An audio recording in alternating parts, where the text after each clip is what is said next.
4 साल का बच्चा, 5 साल का बच्चा,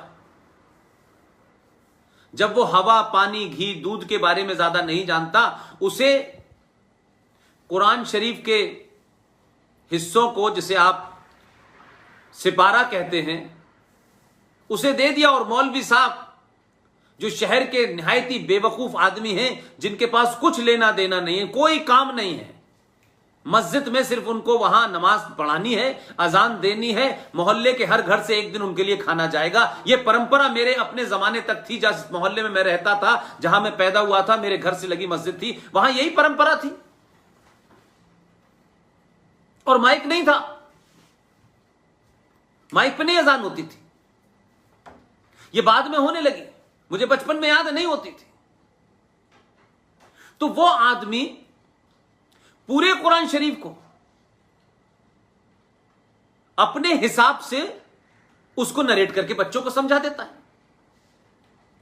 काफिर कौन है, काफिर के साथ नहीं दोस्ती रखनी, काफिर के साथ ये नहीं करना, काफिर का कोई त्योहार आए तो उसमें नहीं जाना, मंदिरों, ये तमाम किस्म की चीजें हैं। और वो कहते भी, और हो सकता है ये हो भी, लेकिन क्या उस 4 साल के बच्चे को यह पढ़ाना जरूरी था? ये जब जवान हो जाते तभी बता देते।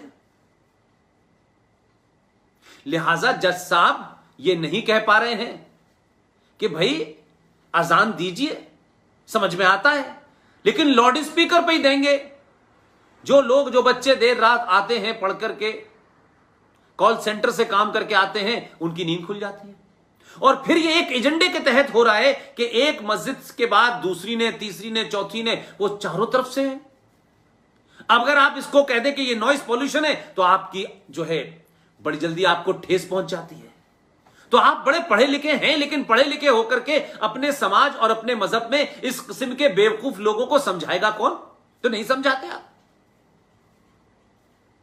सड़कों पे नमाज पढ़ेंगे, ये भी कहते हैं कि साहब मोहम्मद साहब फरमा गए थे। ये मोहम्मद साहब ने फरमाया था, नहीं फरमाया था, ये तो अलग विषय की बात है, लेकिन ये तुम्हारी खुलेआम गुंडागर्दी है। एक सब समाज के लोगों को डराने और अपनी नाजायज सत्ता को स्थापित करने की कोशिश है, जिसके लिए तुम्हें किताब का सहारा लेना पड़ रहा है। उस किताब को इंटरप्रेट भी तुम अलग अलग जगह करते हो। अहले हदीस कुछ कर रहा है, बरेलवी कुछ कर रहा है, देवबंद कुछ कर रहा है, ईरान कुछ करता है, सऊदी अरब कुछ करता है, दुबई में क्या होता है सबको पता है। तो भाई आप तय कर लें।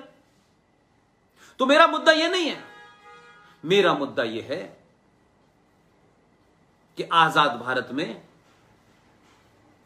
भारत के संविधान में 23 नवंबर 1948 उस वक्त यह आर्टिकल 35 था।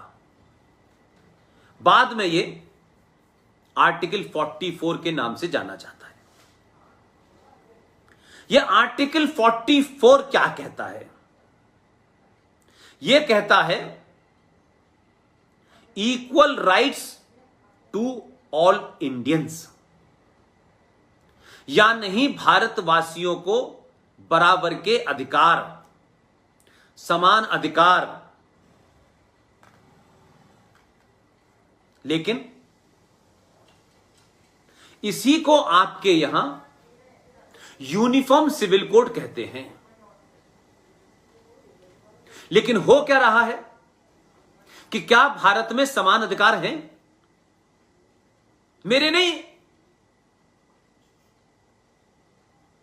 क्योंकि हमारे यहां संविधान को सेलेक्टिव तरीके से रखा गया और अपनी सत्ताओं को स्थापित करने के लिए नाजायज तरीके से आपने संविधान में चीजों को घटाया और बढ़ाया।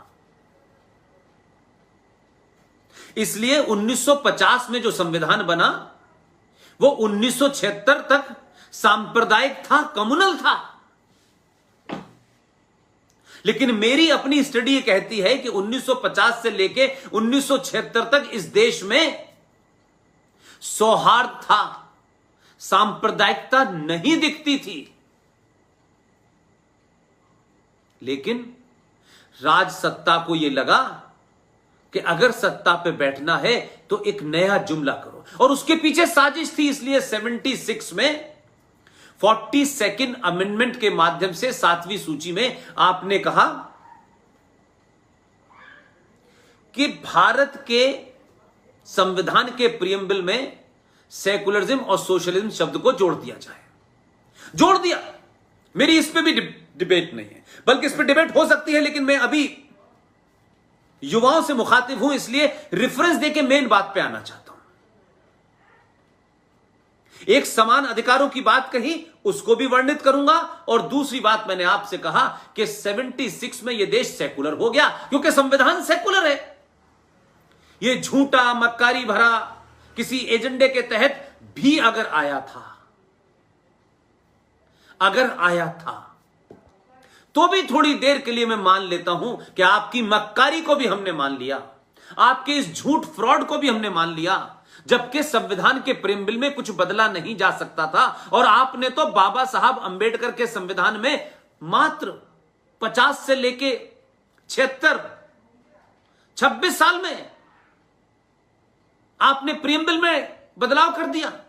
150 अमेंडमेंट किए, तो अमेंडमेंट करने के लिए तो उसमें गुंजाइश है, करिए, लेकिन प्रियम्बल में नहीं थी, आपने वो भी कर दी। मैंने इसको भी माना। मैं युवाओं से कहना चाहता हूं, केसरिया हिंदू वाहिनी के लोगों से कहना चाहता हूं कि अगर यह देश 76 में सेकुलर हो गया था, तो फिर यह 93 में दोबारा से सेकुलर होने के बावजूद कम्युनल क्यों हुआ? कोई जवाब नहीं है। आरटीआई के माध्यम से हमारे दोस्तों ने पूछा, उन्होंने कहा साहब हमारे पास सरकार के रिकॉर्ड में इसकी कोई परिभाषा नहीं है। इसलिए मैं आपसे कह रहा हूं कि आर्टिकल 44 का उल्लंघन भी है, और भारत के संविधान की जो रूह है, जो उसकी आत्मा है, जो उसकी स्पिरिट है, उसके भी खिलाफ है।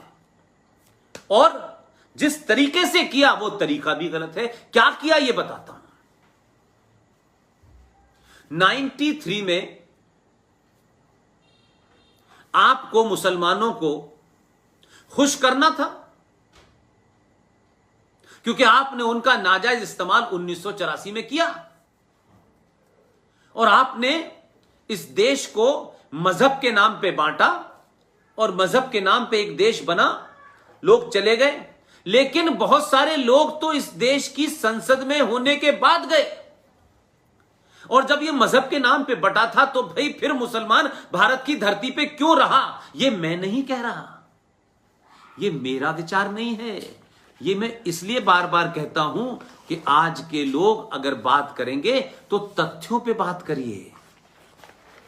ये देश अंग्रेजों ने बांटा था, ये कहकर के अपनी मक्कारी और मुनाफकत और हिपोक्रेसी मत साबित कीजिए, अपने फरेब को मत झुटलाइए।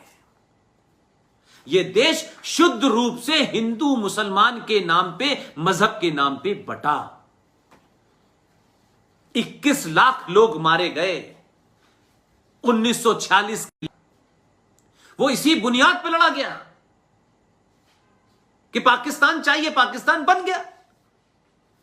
यह बात भारत का सबसे ईमानदार, सच बोलने वाला, निडर, सत्ता की लालसा और लालच से परे, यह बात मैंने नहीं कहा, यह बात उसने कहा कि जब भारत का विभाजन हिंदू और मुसलमान के नाम, मजहब के नाम पे रहा था, फिर भारत में एक भी मुसलमान क्यों रहा और क्यों रखने दिया? यह मैंने नहीं कहा। इस आदमी का नाम है डॉक्टर भीमराव अंबेडकर, और यह अपनी किताब है, इस किताब में लिखते हैं पाकिस्तान और पार्टीशन ऑफ इंडिया, यानी पाकिस्तान या भारत का विभाजन। यह किताब पढ़ लें। इस किताब में भीमराव अंबेडकर ने इस्लाम के बारे में, मुसलमान के बारे में बड़े विस्तार से अपने प्रवचन दिए हैं। और आज अगर इस किताब को कोई कोट कर दे तो लोग कहेंगे कि यह देश में आप दंगा भड़का रहे हैं। और जब उनसे कहो कि भाई मुसलमानों के बारे में, इस्लाम के बारे में मैं नहीं ये कह रहा है, तो उनमें इतनी हिम्मत नहीं है। इस किताब में जो कुछ इस्लाम के बारे में लिखा है, जो कुछ संविधान के बारे में लिखा है, जो कुछ मुसलमान के बारे में लिखा है, जो कुछ महात्मा गांधी के बारे में लिखा है, वो कितना भी कड़वा हो, अगले एक हफ्ते के बाद एक एक पेज नंबर, चैप्टर नंबर से देश में चिल्ला चिल्ला के कहूंगा और पूछूंगा कि इनकी बात को कोट करने से अगर राष्ट्र में उथल पुथल होती है तो हिम्मत है तो इस किताब पे बैन लगा के दिखाओ। जिन लोगों ने शाहीन बाग पे बाबा साहब अंबेडकर की तस्वीर उठा के रखी हुई थी, उन मक्कारों से पूछो बाबा साहब अंबेडकर ने तुम्हारे बारे में क्या क्या है कहा है, तुम्हारी सोच के बारे में क्या कहा है, तुम कौन लोग हो।